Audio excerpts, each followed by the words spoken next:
Bom dia, queridos. Vamos abrir juntos em Lucas 7, 36 a 50.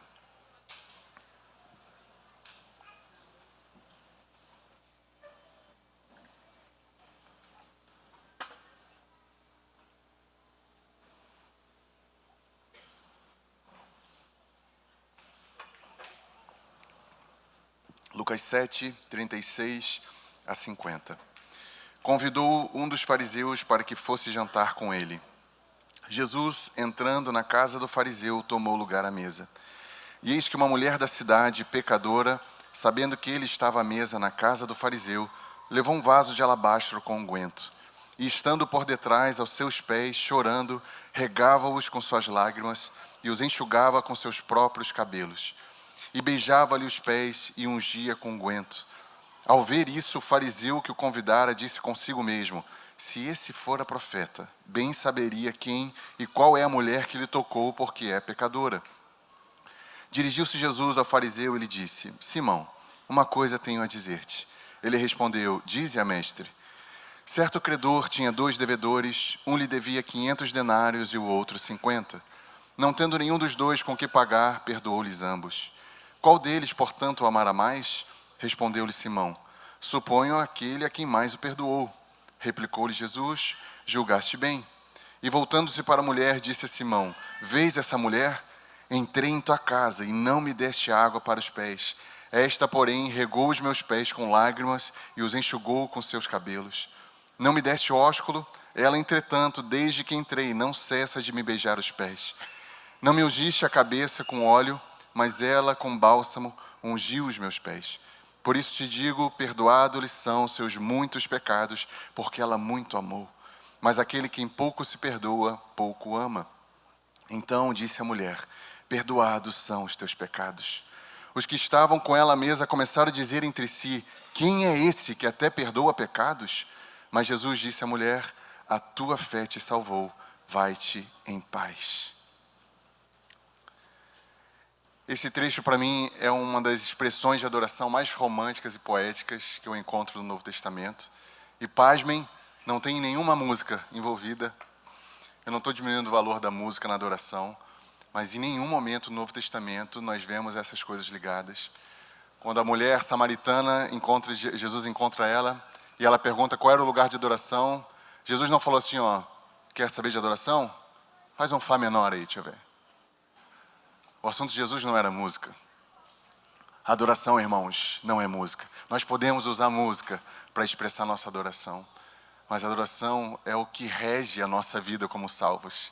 Ela é o oxigênio do céu, é o assunto de todo aquele que está vendo o Senhor. Não só aqui, principalmente fora daqui. Mas esse texto que lemos nos leva para dentro da casa de um fariseu dos tempos de Jesus. Era muito comum os fariseus convidarem rabinos, pregadores itinerantes para uma janta formal em sua casa e ali levantar um debate público. Sim, era público. A casa do fariseu ficava aberta e as pessoas que moravam em volta poderiam ir para assistir esse debate. Elas só não podiam falar nada. Elas ficavam ali apenas ouvindo os que estavam na mesa conversando e debatendo. Muito provavelmente por isso que essa mulher está dentro da casa do fariseu. E naquela época as mesas de jantar não eram como as nossas, que a gente fica ereto com talher. Eram mesas bem baixinhas, um monte de almofada jogado no chão. Então eles ficavam basicamente que deitados, com o cotovelo no chão, comendo na mesa. Este era o cenário que nós encontramos aqui. Vamos começar no versículo 36. Convidou um dos fariseus para que fosse jantar com ele. Jesus, entrando na casa do fariseu, tomou lugar à mesa. Aqui nós já percebemos que Jesus, ao entrar na casa e já tendo tomado lugar à mesa, algumas coisas cruciais que deveriam ter acontecido, não aconteceram. Entre os judeus haviam 3 costumes de hospitalidade, baseados na própria lei de Deus, que era lavar os pés, um beijo no rosto e ungir a cabeça. Jesus não teve esse tratamento pela parte de Simão. Lavar os pés do convidado era um gesto de respeito, uma tarefa geralmente a cargo do menor servo da casa, o mais simples, o de menor patente, Por isso que quando Jesus pega a bacia, a água, para lavar os pés dos discípulos, Pedro olha e fala assim, o quê? O Quírios? O Senhor dos Senhores não vai lavar meu pé, de jeito nenhum. Era inaceitável na cabeça de Pedro aquela cena. Mas Jesus fez justamente para ensinar qual deveria ser o nosso padrão uns com os outros. Se Ele fez, irmãos, o que resta para nós? Aquele fariseu sequer colocou uma bacia de água na porta para que Jesus mesmo lavasse seus pés. Porque quando não havia um servo, pelo menos o anfitrião deixava uma bacia na porta da casa.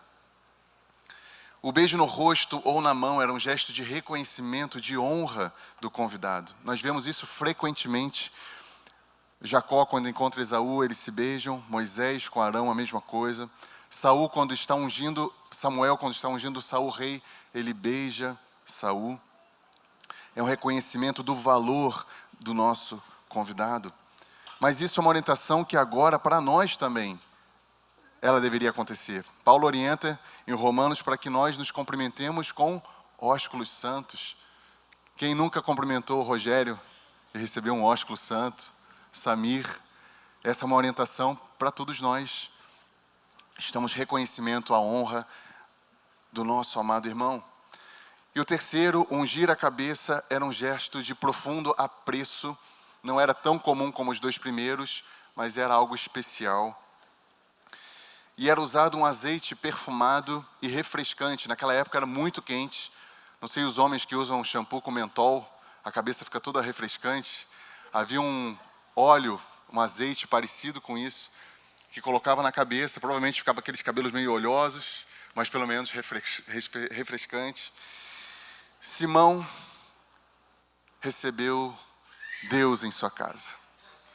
Um homem que se orgulhava de saber tudo sobre a lei de Deus, que se orgulhava de saber tudo sobre Deus, mas quando Deus entra na sua própria casa, ele não reconhece a sua presença. Recebe ele em sua casa, mas despreza ele em seu coração. Irmãos, eu tremo falando sobre isso, porque Simão muitas vezes é o Marcelo. Muitas vezes, com toda a pompa, tudo arrumadinho, mas sem honrar de fato a presença do Senhor. Essa parábola não é sobre um fariseu e sobre uma prostituta. É sobre nós. É sobre a nossa postura diante da presença do Rei da Glória. É raro, mas às vezes eu vou em algum lugar para ministrar e eu chego lá com meu violãozinho e as pessoas que me convidaram não estão ali. Aí eu falo com alguém que eu vejo, né? Oi, tudo bem? Onde é que eu posso botar o violão? A pessoa está lá pensando em outra coisa, arrumando, sei lá, as plantas. Daí fala assim, ó, eu sei lá, pô. Quem é tu, né? Se eu, irmãos, miserável, mau, quero ser bem recebido aonde eu sou convidado. Imagina o Senhor Jesus, homem perfeito. Isso me choca ao ver a forma como o Senhor é recebido. E a forma como recebemos alguém é proporcional ao valor que nós reconhecemos nela. Esses tempos, há uns 3 meses atrás, Vitor Rodrigues esteve conosco. Aí o Ion me manda uma mensagem. Cacilhas, tu poderia receber o Vitor durante uma manhã? Pô, aquele pedido que é uma honra, né? Aí eu já liguei para a Lulu, compra Nutella, dessa vez pode. Vamos fazer o café da manhã. A gente montou a melhor mesa possível, e a Lu gosta de montar mesa. Montamos a melhor mesa. No dia anterior, a gente arrumou toda a casa, todo aquele fio de carregador eu escondi, do abajur a gente escondeu. A casa ficou clean, ficou linda. Busquei o Vitor de manhã. Quando cheguei, eu já tinha avisado as meninas, né? O valor do convidado que a gente ia receber. Ele falava espanhol, então tudo bem se não entender alguma coisa que ele fala. Eu mesmo fui naquele YouTube, assim, 15 minutos para aprender espanhol. Aprendi nada. Mas recebemos Vitor e foi muito prazeroso aquele tempo com ele. Mas isso é tão ilustrador para mim, irmãos. Eu reconheci o valor do meu convidado. Naturalmente eu respondi a isso. Eu me esforcei a isso. Eu não só me preparei no dia que ele ia, nos preparamos antes. Como nós temos tratado a presença do Senhor. A forma como tratamos a presença do Senhor entre nós é proporcional ao valor que damos a ela. Como nos expressamos na presença do Senhor é proporcional ao quanto eu estou vendo do Senhor. Por isso que eu não acredito mais em ministros de adoração, irmãos. Eu não acredito mais em alguém que tem que pedir para os irmãos fazerem coisas. É infrutífero se não estamos vendo o Senhor. Vai ter reações visuais, mas não é algo que sobe para o Senhor. Eu não preciso pedir para o meu irmão olhar para quem está do teu lado e dizer que ama, porque quando estamos vendo o Senhor no nosso irmão, nós amamos o nosso irmão. Eu abraço meu irmão, eu vejo Jesus na vida do meu irmão. É algo natural, é orgânico. Às vezes eu vejo algumas pessoas dando curso de como ministrar adoração. Assim, parte meu coração de fora a fora. Tem vídeos que eu vejo que eu creio exatamente tudo o contrário. Eu tenho 2 filhas, estamos hoje com um monte de criança aqui. A minha oração é que elas vejam o Senhor. A igreja que elas vão herdar, que não seja uma igreja de pessoas conduzindo, mas toda a igreja sendo conduzida pelo Espírito Santo. Versículo 37. E eis que uma mulher da cidade, pecadora, sabendo que Jesus estaria à mesa na casa do fariseu, levou um vaso de alabastro com unguento. Provavelmente circulou na cidade que aquele nazareno chamado Jesus, o novo mestre, estaria na casa de Simão. E essa mulher provavelmente era uma prostituta. Lucas escreve mulher da cidade. Simão diz, se esse fora profeta, bem saberia quem e qual é a mulher que lhe tocou. Ou seja, ela era conhecida publicamente pelo seu pecado. E Jesus mesmo, no final, fala, perdoados são os seus muitos pecados. Ou seja, há uma ênfase, a dimensão de pecados daquela mulher. E se alguém não poderia, irmão, estar naquela casa daquele fariseu, era aquela mulher. Se tem alguém que não era bem-vinda ali, era aquela mulher. Ela mesmo sabendo disso, mas sabendo que Jesus estaria lá, ela leva o que ela tem de mais precioso. Alabastro é uma pedra translúcida, extremamente delicada, com valor altíssimo. E o unguento ali possivelmente era nardo puro. O valor estimado desse perfume era 1 ano de trabalho de um trabalhador comum.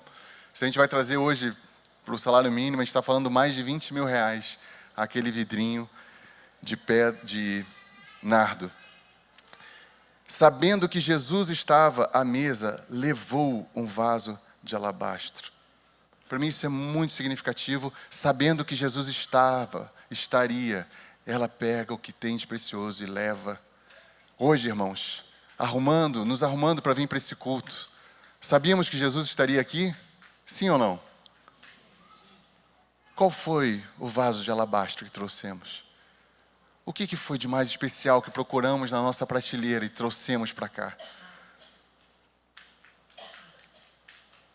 Eu quero animar, meus irmãos, exortar em amor. Toda vez que estiverem 2 ou mais, levemos o que temos de mais especial. Que seja uma frase, irmãos. Que seja um elogio ao Senhor. Que seja uma oração a alguém que está precisando. Durante o louvor, nós podemos estar atentos aos nossos amados irmãos. Às vezes tem alguém precisando de uma frase que é a resposta de uma oração de anos. Eu estava em Jundiaí há pouco tempo atrás, e uma irmã, no final do encontro, me procurou e falou assim, Marcelo, eu não consigo fechar meus olhos durante o louvor, e eu não sei explicar por quê. Aí o Senhor me deu uma revelação clara naquele momento, falou, minha irmã, o Senhor está te chamando para estar atenta à necessidade dos teus irmãos durante as músicas.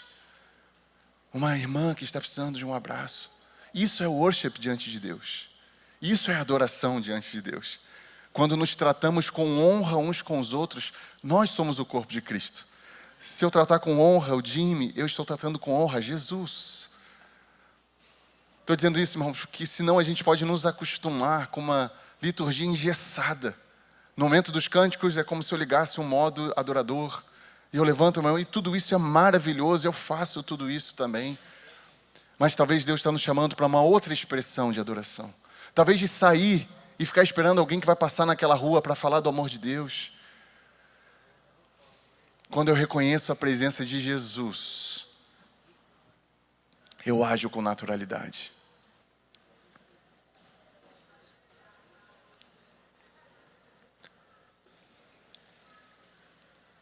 Às vezes, eu já me vi muito nessa tentação, quando eu não estou na escala de música, estou ali embaixo, daí eu penso, hoje não é comigo. Então, tudo bem, né? Aí se alguém erra, errou ali. Ficou feio pro cara, hein, Fabrício? Ou não estou na escala de pregar. Isso pode passar na nossa mente. Não, mas do que ele está falando? Como é que assim eu vou me expressar se eu não estou na escala de nada?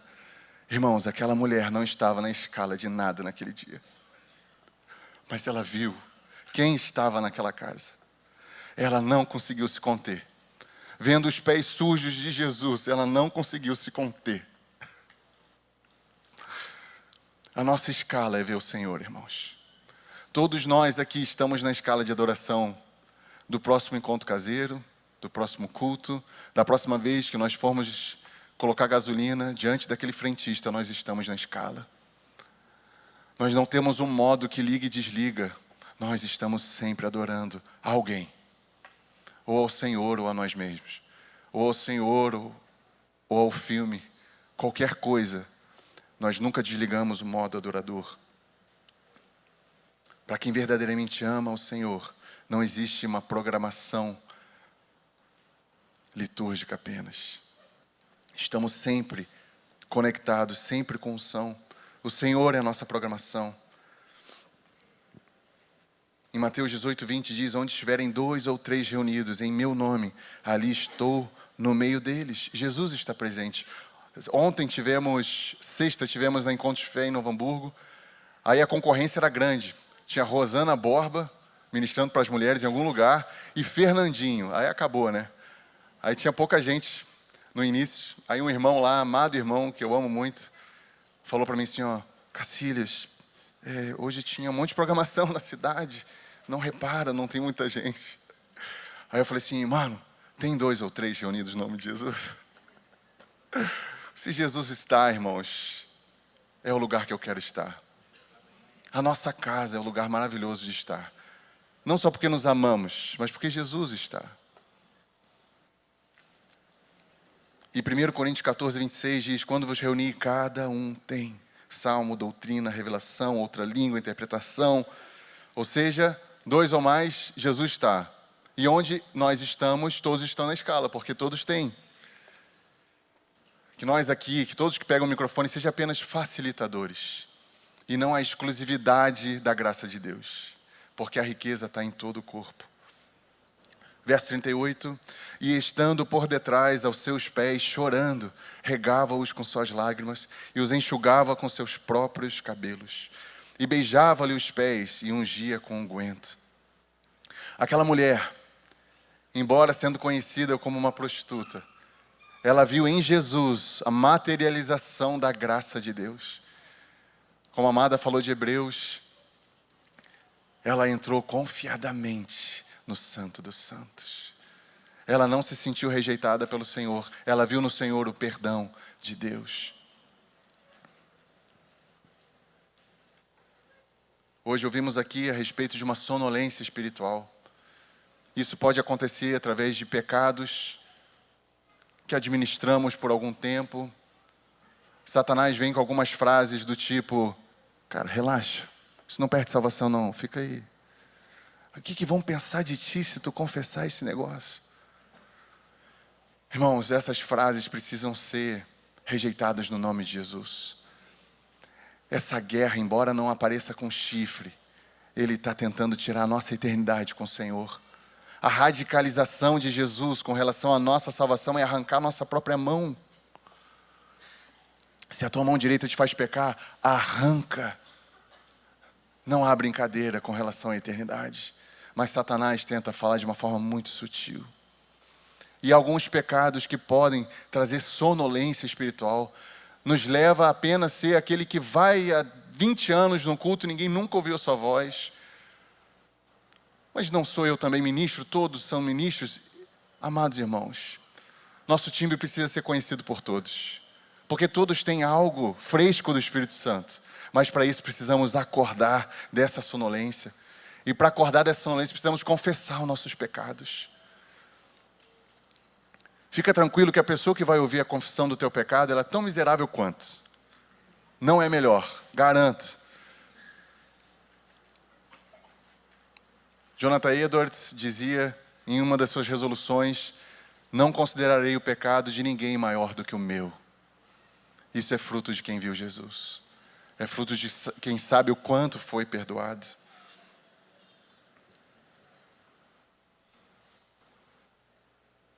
E estando por detrás, aos seus pés, chorando, regava-os com suas lágrimas.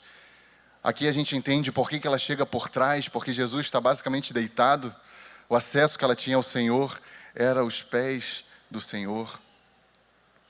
E ela, irmãos, lembra que os convidados não poderiam falar nada? Ela não fala nenhuma palavra. Ela respeita a formalidade daquela janta. Mas tem algo que ela não contém, que é só as lágrimas. Eu imagino aquela mulher tomando um passo à frente, aqueles fariseus à mesa olhando para ela. Que isso, cara? Essa mulher está aqui? O que ela está fazendo? Há um silêncio solene naquele lugar. E aquele choro rompe aquele lugar. Lágrimas não contidas, lágrimas a ponto de poder lavar os pés de um homem. Era muito choro, irmãos. Mas há um contraste invisível aqui. Enquanto há um choro compulsioso, algo forte naquele lugar, a Bíblia diz que há festa no céu. Em Lucas 15:10 diz: há júbilo diante dos anjos de Deus quando um pecador se arrepende. Eu imagino aquela mulher tomando passos à frente para honrar Jesus e os anjos começando a olhar para aquela cena com expectativa. Cai a primeira gota de lágrima e o primeiro anjo solta os primeiros fogos. Não sei se foi assim, mas eu imagino que foi muita festa. Até porque eles estavam vendo como o Senhor da glória estava sendo tratado. Jesus é digno de honra, de glória, irmãos. Aquela mulher viu, reconheceu quem estava naquela casa. É interessante que Simão fala assim, se esse soubesse quem é essa que está aqui. Ah, se Simão soubesse quem estava ali.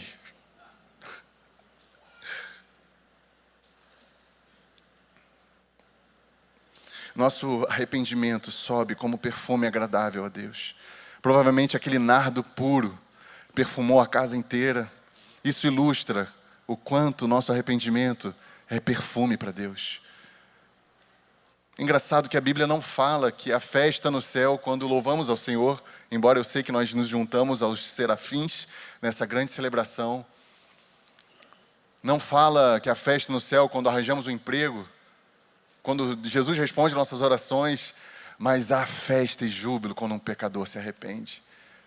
Porque, sabe, irmãos, essa é a maior ferida para Satanás. É quando Satanás sai do trono de nossas vidas, é quando nos arrependemos. É quando Jesus toma o seu lugar de honra no trono que só cabe uma pessoa em nossos corações. Às vezes estou conversando com as minhas filhas, buscando no Senhor conduzir elas em arrependimento. E a gente vê no olho quando acontece o arrependimento. É algo interessante. A gente faz tudo o que a gente pode fazer com as ferramentas que Deus nos deu. E às vezes demora. E demora. Mas quando vem aquele olhar de arrependimento, um pai se alegra. Imagina nós que somos pais maus. O Senhor, quando vê um filho dele se arrependendo de fato, ele celebra com os anjos. Por isso que Satanás faz de tudo para nós não confessarmos nossos pecados. Regava-os com suas lágrimas e os enxugava com seus próprios cabelos. Aqui é muito importante entender o que significava o cabelo da mulher na cultura hebraica. Ele era visto como a glória da mulher. Paulo fala isso em 1 Coríntios 11:15. O cabelo é a glória da mulher. Além da glória, representava a sua honra, sua dignidade e principalmente a sua submissão. Soltar os cabelos era algo que só se fazia na intimidade da sua casa. Só na intimidade com seu marido. Alguns rabinos mais radicais defendiam que uma mulher que soltava os seus cabelos diante de outros homens já era digno de divórcio, mesmo sem adultério. Ou seja, irmãos, não era nada normal, não era nada leve soltar os cabelos. Ao fazer isso, aquela mulher oferece a sua glória ao Senhor. A glória que ela tinha dos seus cabelos para tocar na poeira dos pés do Deus encarnado. Ao enxugar seus pés com seus cabelos, ela oferece a sua submissão ao Senhor, como dizendo: a minha vontade pertence a ti e a ti somente.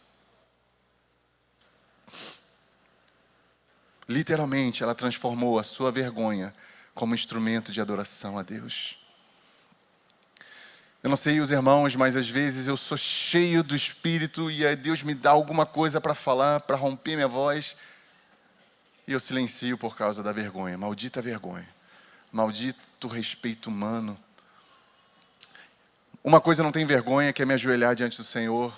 Quando eu estou diante do Senhor e eu penso, vou me prostrar, não vai durar mais de um minuto, eu vou estar prostrado. Mas eu confesso para os irmãos que quando a galera começa a pular, começam pelo Senhor, marchando. Daí eu vejo a galera começar a pular, me dá um frio na barriga, porque eu quero pular, mas eu tenho muita vergonha. Desde criança eu sou assim. Nos retiros eu ficava assim, só com a pontinha assim do pé. Quando eu me deparei que essa mulher transformou a vergonha dela, que era soltar os seus cabelos, como um instrumento de adoração ao Senhor, eu falei: Senhor, toda vez que tiver alguém pulando, tu vai me ver ali. E eu pulo estranho, porque eu não sei o que fazer com o braço. É estranho. Eu reconheço isso. Mas eu quero transformar essas risadas como instrumento de adoração ao Senhor. É um pouquinho a mais do que eu posso dar para Deus. Ela não calculou a reputação daqueles homens, ela não calculou o valor do que poderiam achar. Ela se entregou ao Senhor. O Senhor é digno que transformemos tudo que temos em instrumento de adoração a Ele. E é engraçado que há um padrão em todos que veem quem é Jesus, respondem, têm uma reação, não conseguem ficar parados. Jesus conversando com a samaritana num papo de quê? 5, 10 minutos, aquela mulher se torna uma evangelista instantaneamente. Ela vai para Samaria e fala assim, venham ver um homem, está falando tudo que eu vivo. Ele deve ser o Messias. Irmãos, 5 minutos na presença de Jesus faz a gente frutificar. Faz a gente se expressar. Por isso que eu acho estranho, já que eu estou em casa, eu posso falar abertamente. Eu acho estranho quando estamos na presença do Senhor, a passividade. Porque de duas uma, ou não estamos vendo Jesus, ou não estamos vendo Jesus, não vejo outra alternativa. E é natural. Às vezes estamos nesse lugar para receber, queremos, não estamos bem. Tem vezes que eu vou ministrar louvor, não estou bem. Mas não tem mais ninguém da música, daí eu ministro. Mas normal seria falar, né? Irmãos, eu não estou legal. Hoje eu vim para receber. Mas não é normal quando todos vêm para receber. Satanás tem soprado sobre a igreja nesses últimos anos uma necessidade consumista de irmos para receber. Alguém paga 5 mil reais para subir uma montanha porque precisa receber.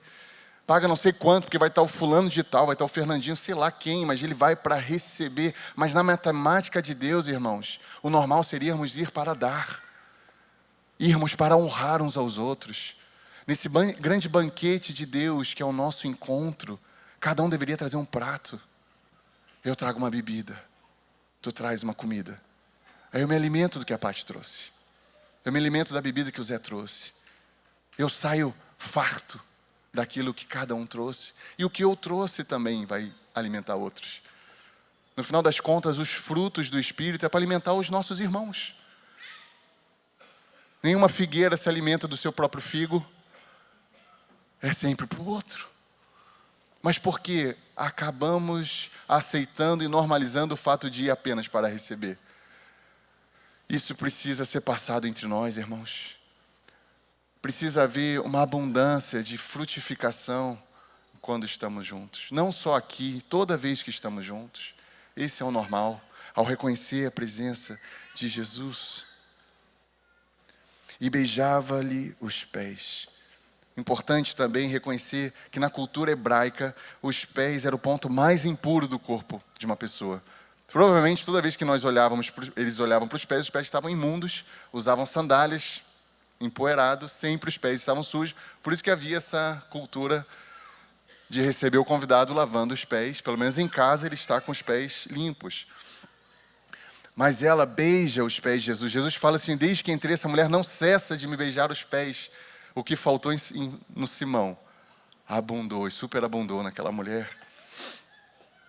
E sabemos que adorar no grego é a palavra proskunel, que é a junção de duas palavras, pros mais kunel. Pros é em direção a alguém e kunel é beijar. Logo, um dos significados literais de adoração é beijar os pés. Ela não apenas serve Jesus e honra Jesus. Na frente de todos, ela mostra explicitamente que ela está adorando aquele homem. Aquela mulher viu quem era Jesus, irmãos. E ungia com o guento. Não sei vocês, eu não sou de usar perfume, mas quando o Ion tá, eu sempre dou um jeito de abraçar o Ion para sair com o perfume do Ion durante o dia. Mas imagina se nós temos a capacidade de comprar um perfume de 25 mil reais. Nós vamos colocar onde? Sei lá, uma gotinha aqui atrás para economizar? Um pouquinho aqui? Ou nós vamos despejar todos nos pés? Não parece um desperdício? Quando a outra Maria faz o mesmo com Jesus, Judas não fala que desperdício? Não é desperdício se os pés que estão na nossa frente é do Rei da Glória. Aí é muito pouco ainda. Não é o suficiente. Quando vemos o Senhor, nós não consideramos nada mais nosso. Os pés sujos de Jesus têm mais glória que toda a realeza da história reunida, irmãos. Ela derramou todo aquele unguento, movida por um santo desespero de honra ao Senhor. Isso acontece toda vez que o Evangelho alcança a vida de alguém. Já ouvimos falar do primeiro amor? Quando o Evangelho toma a nossa vida e nós já não conseguimos mais conter isso, e as pessoas veem isso em nós. O nosso assunto sempre é o Senhor, em qualquer roda é Jesus.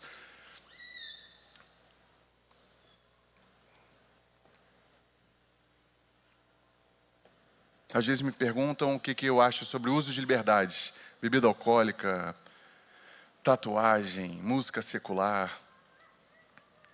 Essa é uma pergunta tão estranha, porque parece que qual é os meandros que eu posso ir sendo crente?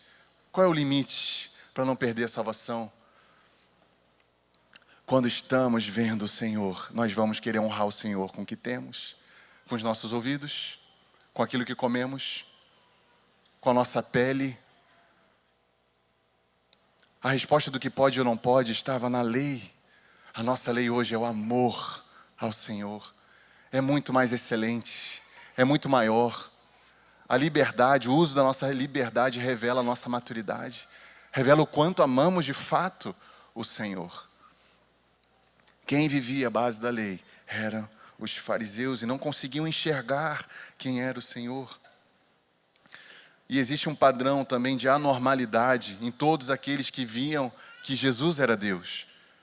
Algo de muito anormal aconteceu na casa daquele homem.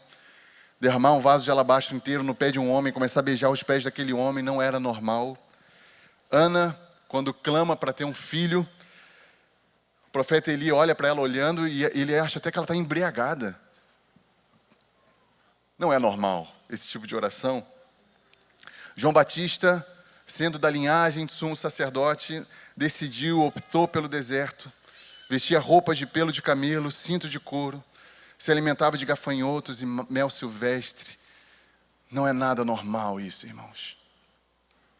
Pedro sai de um barco caminhando sobre as águas porque ele viu alguém que ele achou que poderia ser Jesus, falou assim: se é tu, diz para eu ir. Aí Jesus fala: vem.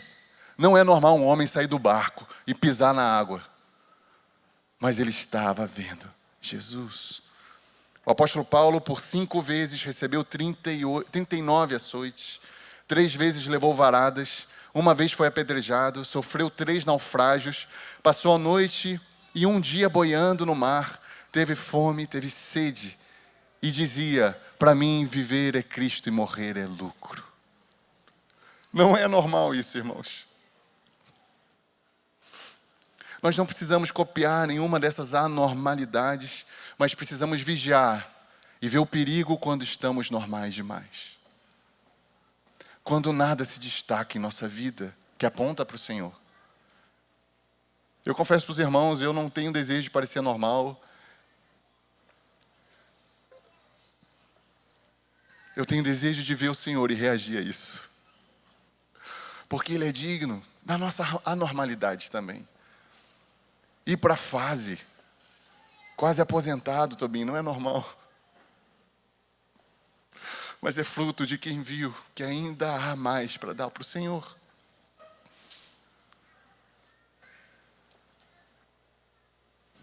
Quando nos reunimos, somos tentados por esses espíritos de religiosidade, de respeito humano. Eu tenho expectativa, irmãos, de ter chegar a ponto do Zé pegar o microfone e falar assim, 2, no máximo 3, calma. Eu tenho essa expectativa. Eu já li muito sobre avivamento, mas uma hora eu cansei.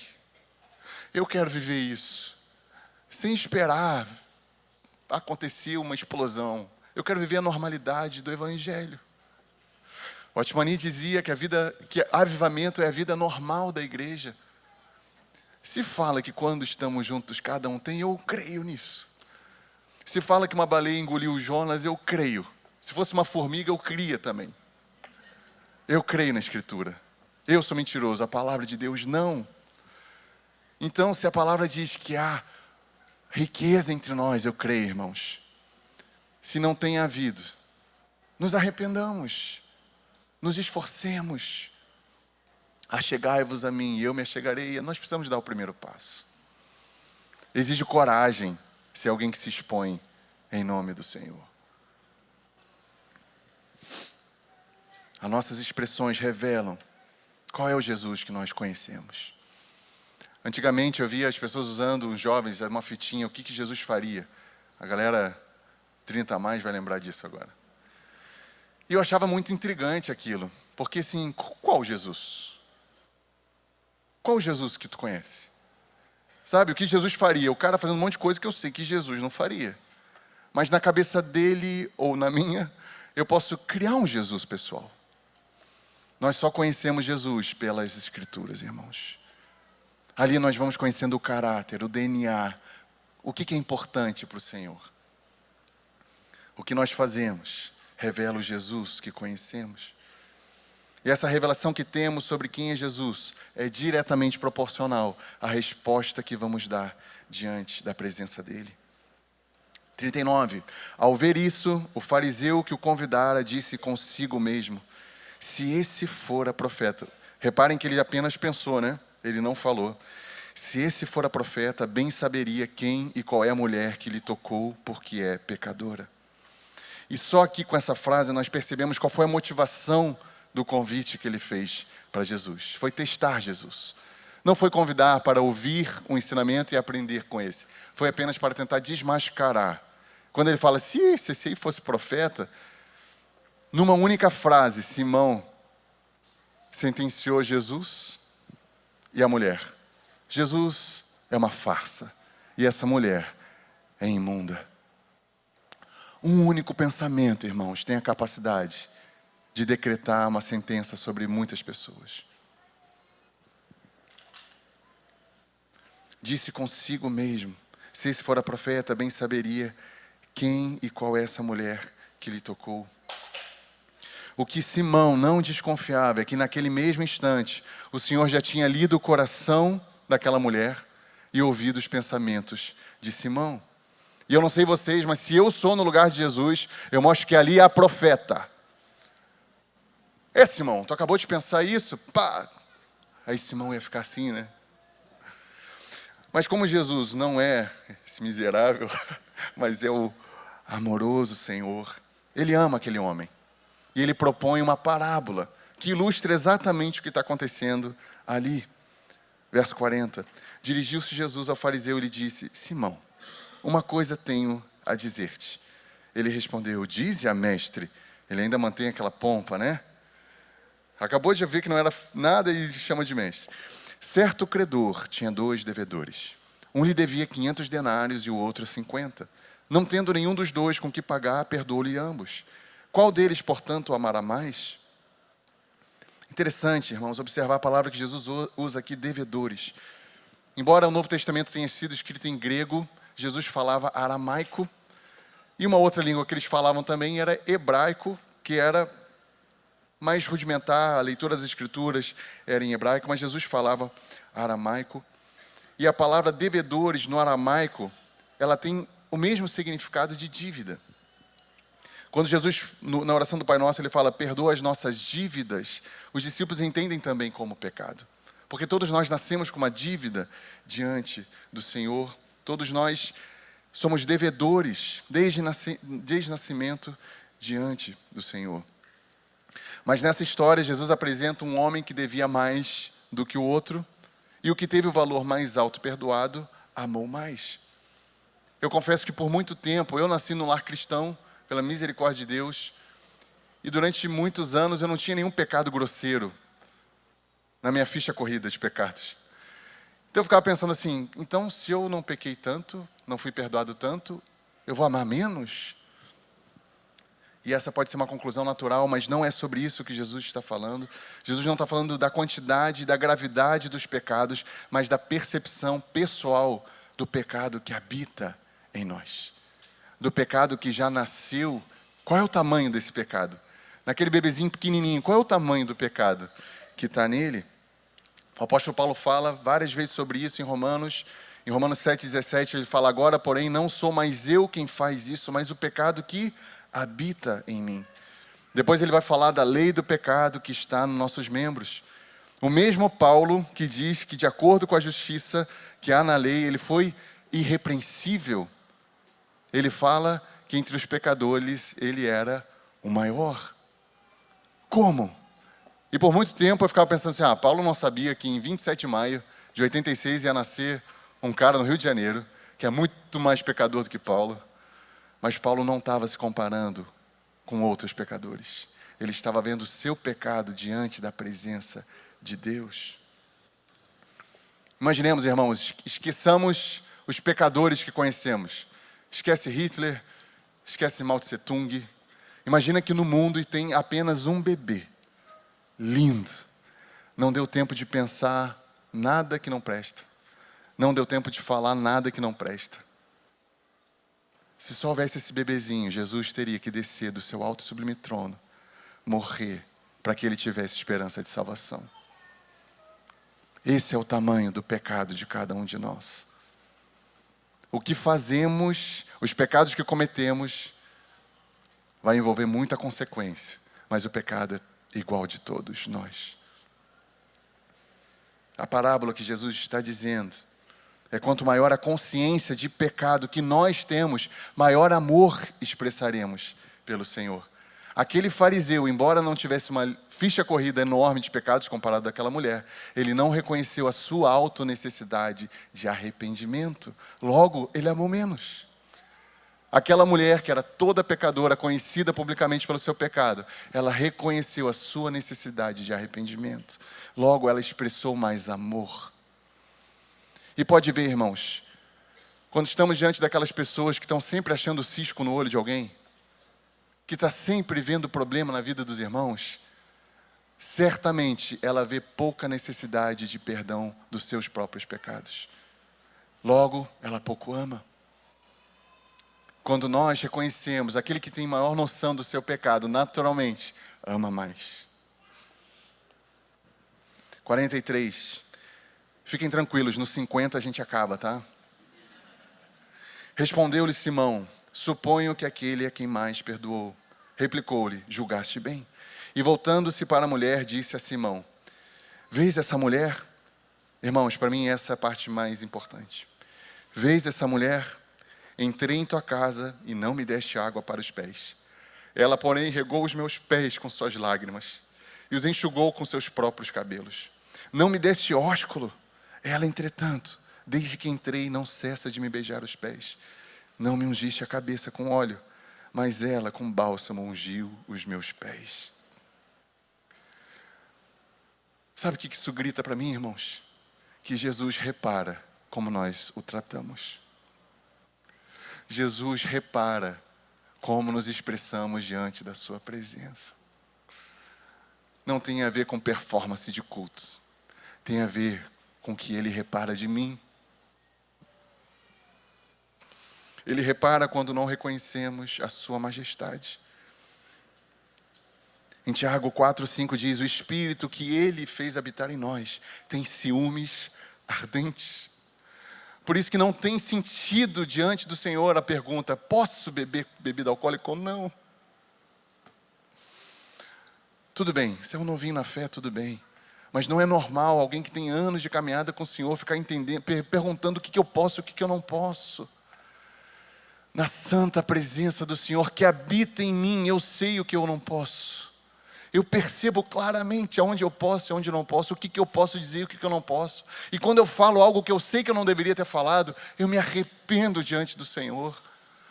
Um dia eu estava com o Nilcinho em Lagoa Vermelha, e estava um ambiente legal, piadas. Aí do nada eu larguei uma, que eu vi um silêncio. Sabe, daí tu se sente meio, ih cara, o que eu fiz? Aí eu fui deitar, o Nilcinho estava meio quieto. A gente dormiu assim numa cama do lado uma da outra. Aí o Senhor me falou claramente: pai, eu não gostei daquela tua piada, não tem a ver com quem me ama. Aí eu não deixei o Nilcinho dormir, eu disse: Nilson, tá acordado? Oi? Eu estou arrependido por aquela piada dele. Eu estava orando para Deus te falar isso. Agora, não é normal eu ficar assim: Zé, eu posso fazer tal piada? Zé, eu posso fazer tal coisa? Não é normal. Porque Ele habita em nós. E nós reconhecemos a presença dEle. Não estou dizendo que nós não devemos perguntar aquilo que temos dúvida. Devemos. Mas com o tempo é natural nós sabermos tanto sobre... Se eu sou muito amigo do Japa, eu sei o que ele vai se desagradar. Eu sei o que ele gosta de comer. Eu sei que ele gosta de comer lento. Eu conheço meu irmão. Com o Senhor é a mesma coisa. Quando Filipe, irmãos, no final da carreira de Jesus na terra, fala: Senhor, mostra-nos o Pai, isso nos basta. Jesus reparou e sentiu. Como? Há quanto tempo tem andado comigo e não tem visto o Pai? O Senhor sente, irmãos, a nossa falta de fé.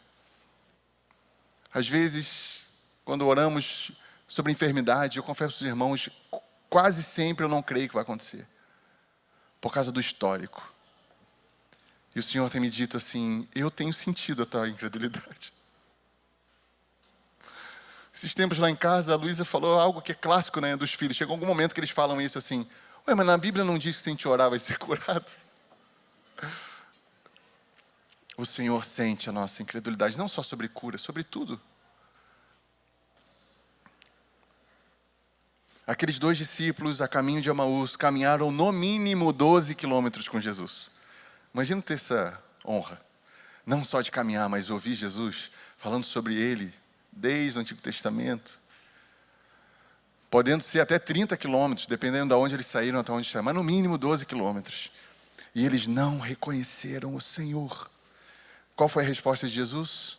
Nécios, tardos de coração para crer em tudo que os profetas disseram. A nossa fé, falta de fé, fere o coração de Deus. Por isso que sem fé é impossível agradar a Deus. Podemos fazer todas as agendas possíveis. Sem fé é impossível agradar a Deus. Jesus, no final, Ele não fala para a mulher: o fato de ter beijado os meus pés te salvou. Por ter dado o que tu tinha mais caro, te salvou. O que salvou aquela mulher? A fé. A tua fé te salvou. Eu lembrei daquela mulher samaritana que está caminhando atrás de Jesus, pedindo socorro, e Jesus segue caminhando, né? Jesus tinha uma missão do Pai e ele não abria mão daquilo. Sabia que depois os gentios seriam alcançados. Mas aí Jesus, aquela mulher insiste tanto, os discípulos falam assim, ó, Senhor, despede essa mulher, está enchendo a gente. E aí Jesus fala para aquela mulher assim, eu vim para o dono da casa, a resposta daquela mulher, mas até os cachorrinhos comem das migalhas que caem da mesa dos seus donos. Não só é cheio de fé, mas é poético pra caramba, irmãos. Jesus para, ela consegue parar os passos de Deus. Ele olha para trás e fala, ó mulher, quão grande é a tua fé. Não há beijo mais prazeroso que Deus recebe do que a nossa fé. Nossa maior expressão não é cantar por 2 horas, irmãos, é a fé. É crer de fato no Senhor. Pela fé, aquela mulher teve seus olhos abertos para ver Jesus. Pela fé, ela agiu com expressões de honra. Pela fé, ela se arrependeu e foi perdoada. Hoje nós não temos o pé de Jesus sujo aqui, né? Ou temos? Eu lembro que teve um retiro que eu não estava, que assim, foi aquela explosão, assim, durante o louvor apareceu o anjo para todo mundo. Aí eu ouvi um instrumento que nem estava tocando lá. E aí um jovenzinho, vendo todos aqueles testemunhos, ele testemunhou aqui esse testemunho. E aí ele falou, Senhor, por favor, me mostra, as pessoas têm me dito que eu tenho que ter uma experiência contigo, me mostra um anjo, um anjinho qualquer, um instrumento, um violino qualquer desafinado. E aí o Senhor sussurrou no ouvido dele, olha para o lado. Ele começou a olhar, ele viu os irmãos. Esse sou eu. Tu está vendo o meu sangue derramado sobre cada um desses. A gente pode não ver os pés sujos de Jesus, irmãos, mas nós estamos vendo uns aos outros. Lavar os pés do Senhor hoje é lavar os nossos pés uns dos outros. É honrar uns aos outros. É buscar no Senhor uma palavra, uma direção, um abraço de verdade. Quando alguém perguntar, tudo bem, não responder automaticamente. É valorizar os nossos irmãos. Isso é honrar o Senhor. 1 Coríntios 12, 27 diz, ora, vós sois o corpo de Cristo e individualmente membros desse corpo. Como amamos os nossos irmãos que temos visto, expressa como amamos o Deus que não temos visto. Nós podemos cantar, tem um cântico que eu sei que o Rogério não gosta muito, e eu meio que fico com ele. Só que é difícil, porque é um cântico que todo mundo gosta. Que é aquele, Santo Espírito, és bem-vindo aqui. Mas não vou entrar na confusão da letra. Mas eu vou dizer que às vezes a gente canta isso, irmãos. E para mim soa mais como uma música mesmo.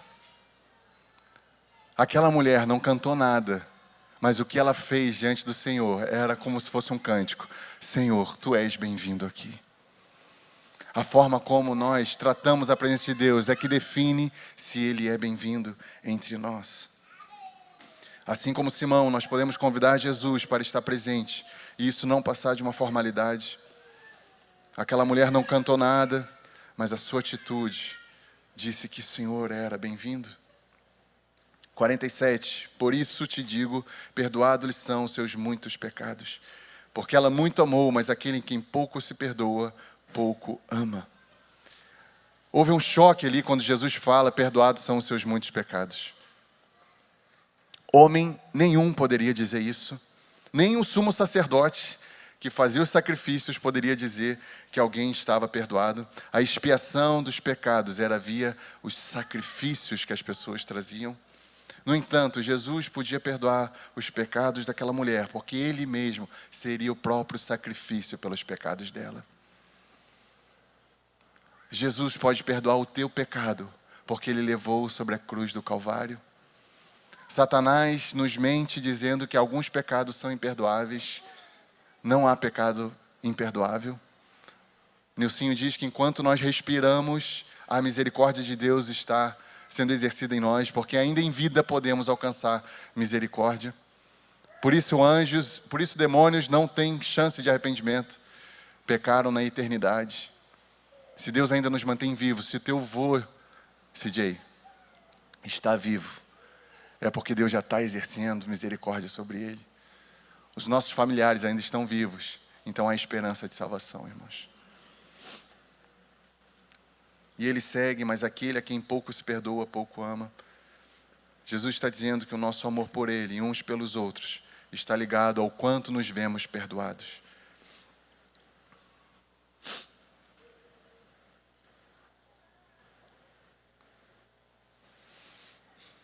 (49) Os que estavam com ele à mesa começaram a dizer entre si: quem é esse que até perdoa pecados? Aquele escândalo era justificado, mas o que aqueles homens, aqueles fariseus não viam, é que aquele homem que estava ali é o que os anjos declaram em Apocalipse 5:9, digno é o Cordeiro, porque foste morto, e com seu sangue compraste para Deus homens de toda raça, tribo, língua e nação. Aquela mulher pecadora estava incluída nessa lista. Raquel, você e eu estamos incluídos nessa lista. Lavados pelo sangue de Jesus. Jesus não apenas perdoa aquela mulher na frente de todos, mas ele restaura a dignidade dela publicamente. Se aquela mulher era conhecida publicamente pelo seu pecado, a partir daquele momento, ela se torna conhecida pelo seu arrependimento, pelo perdão concebido pelo Deus encarnado. Provavelmente, alguns anos se passavam, as pessoas em Jerusalém passavam por aquela casa e falavam assim, cara, aqui era a casa de Simão. Foi aqui que Jesus perdoou aquela mulher. Aquela casa se tornou conhecida. Não esqueçamos, irmãos, foi pela fé que essa mulher se lançou em honra. Pela fé ela encontrou perdão, favor e graça. Logo, mais do que buscar a presença do Senhor, eu tenho desejado reconhecer ela. E quando eu reconheço a presença do Senhor, não só aqui, mas em todos os lugares, eu quero ter uma resposta igual a dessa mulher.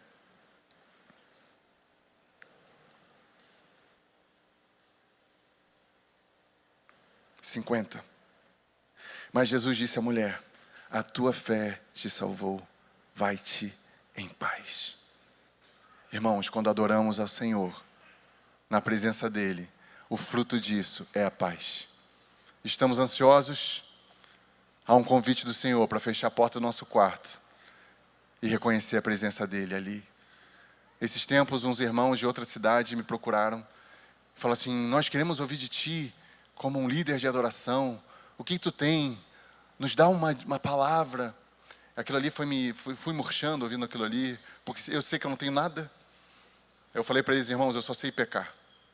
Todo o resto é graça de Deus. Mas tem uma coisa, o Deus que está presente comigo, quando eu fecho a minha porta, Ele está na cidade de vocês. Às vezes a gente quer ir para os ministros de Deus, enquanto temos o próprio Deus em nossas casas. Que o Senhor encontre em nós corações limpos para reconhecer a presença do Senhor. E que possamos responder a ela com honra e glória. No nome de Jesus. Amém.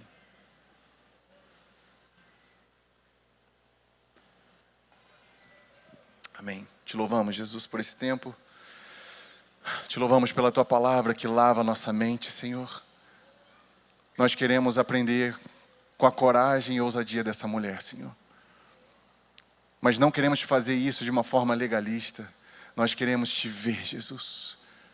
Que nós sejamos a Tua resposta de salvação nos dias nesse mundo, Senhor. Que nós sejamos aqueles que não têm mais compromisso com a normalidade, mas que são espontâneos, obedientes diante de Ti. Oramos por cada um de nós para que sejamos um povo frutífero essa semana, Senhor. No nome de Jesus. Amém. Muita gratidão por essa palavra e ela termina com paz. Vai-te em paz. Eu queria trazer para vocês um conceito de paz, que no hebraico se chama shalom, muitos conhecem. E a gente muitas vezes não sabe o significado profundo do que é essa paz, do que significa shalom. A paz é colocar ordem no caos. Quando a nossa casa está em desordem, existe uma inquietação dentro de nós. Quando a gente vai colocando as casas em ordem, dentro da gente vai tendo um sentimento gostoso, bom, assim no nosso coração. Se dentro de nós existe caos, e a gente sabe o que é caos, a gente sabe o que é caos. Quando o nosso coração não tem paz, eu tenho que me questionar, o que está me trazendo a falta de paz? Então, paz é colocar ordem no meu coração. É colocar ordem na minha família. É colocar ordem na igreja. Colocar ordem nos relacionamentos. Então, existe a garantia daquilo que Jesus disse para essa mulher, porque o caos dessa mulher foi colocado em ordem. Ela saiu daquela casa totalmente ordenada. Então, que a gente possa refletir sobre isso na nossa vida, durante a nossa caminhada. Quando houver uma inquietação, Senhor, revela. Porque eu quero colocar tudo em ordem, diante de Ti, diante da minha família, diante das pessoas com quem eu convivo. Shalom, irmãos. Shalom, shalom. Amém.